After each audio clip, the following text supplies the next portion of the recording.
ভাই আপনি কোন আমরা যদি ভুল করে দেই আমগরে ক্ষমা চোখে মাফ করে দিন করবেন না, ওনারা অনুতপ্ত। আমি পুরো বিষয়টা ক্লিয়ার ছিলাম না, তো আমাকে আজকে সকালে ওয়াসিম ভাই বলছে এই ঘটনা। আমি বললাম ভাই আমি তো বিষয়টা বুঝতে পারি নাই। তো দর্শক, আজকে আমরা আবারও বাবুরহাটে চলে আসলাম, যেখানে আমাদের ওয়াসিমের সাথে আঙ্কেলের সমস্যা হয়েছিল। আসলে একটা ভুল বুঝাবুঝির মধ্যে হয়তোবা সবার একটু মাথা গরম হয়, তর্ক বিতর্ক হয়, এটাই স্বাভাবিক। কিন্তু সবচেয়ে বড় বিষয় হচ্ছে কি, মানুষ ভুল করার পরে যদি ভুলটা ধরতে পারে এবং ভুলটা নিজে বুঝে, সেটা হচ্ছে সবচেয়ে বড় বিষয়। মানুষের মনুষ্যত্বের প্রমাণ দেওয়া হয়। মূলত আমার সাথে কয়েকদিন আগে একটা অনাকাঙ্ক্ষিত ঘটনা ঘটে।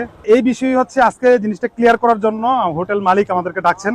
তো আমরা এখন কথা বলবো, আপনাদেরকে ক্লিয়ার করব যে ঘটনা প্রথম থেকে কি হয়েছিল আর বর্তমান পরিস্থিতি। ভালো আছেন সবাই? জি আলহামদুলিল্লাহ।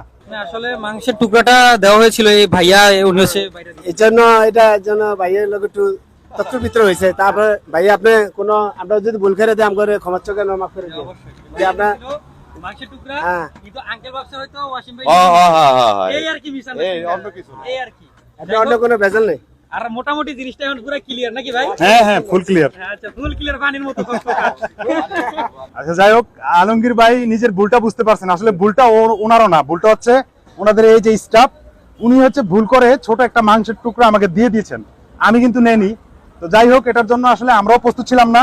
এটা এক পিস আর কি দুই পিসের আর কি এটা আপনি দিচ্ছেন না, আমি নিছি। আমি দিছি। আচ্ছা ঠিক আছে।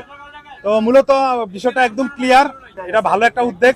আমিও ওনাদেরকে সাধুবাদ জানাই। এই ধরনের ব্যবহার ওনারা আর কখনোই করবেন না, ওনারা অনুতপ্ত। ঠিক আছে ঠিক আছে ঠিক আছে ভাই, মনে কষ্ট নিয়েন না, আর মনে কষ্ট কেউ নেবেন না। ইনশাআল্লাহ ঠিক আছে ঠিক আছে।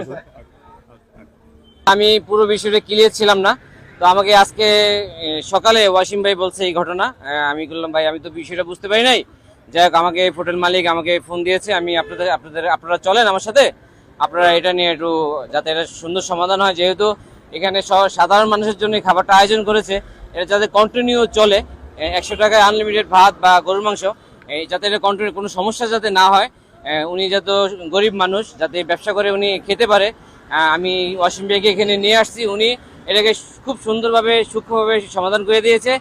যে বিষয়টা ছিল এটি একটি ছোট একটি দুর্ঘটনা ছিল। তো ভুলটা আসলে আঙ্কেলের ভুলটা আঙ্কেলে বুঝতে পারছে, ওনারও ভুল ছিল না, ওনারও ছিল না, একটা জাস্ট মিসআন্ডারস্ট্যান্ডিং হয়েছে এবং ওনারা দুজনেই সহমত এবং দুজনেই নিজেদের ভুলটা শুধরে নিয়েছেন। তো এই জিনিসটা খুবই সুন্দর এবং শিক্ষণীয়। আশা করি এটা থেকে মানুষ অনেক কিছু শিখবেন এবং ভবিষ্যতে মানুষ এই ধরনের কোনো প্রবলেম হবে না। তো আমরা সবাই শেষ পর্যন্ত খুশি। সবাই ভালো থাকবেন। আসসালামু আলাইকুম।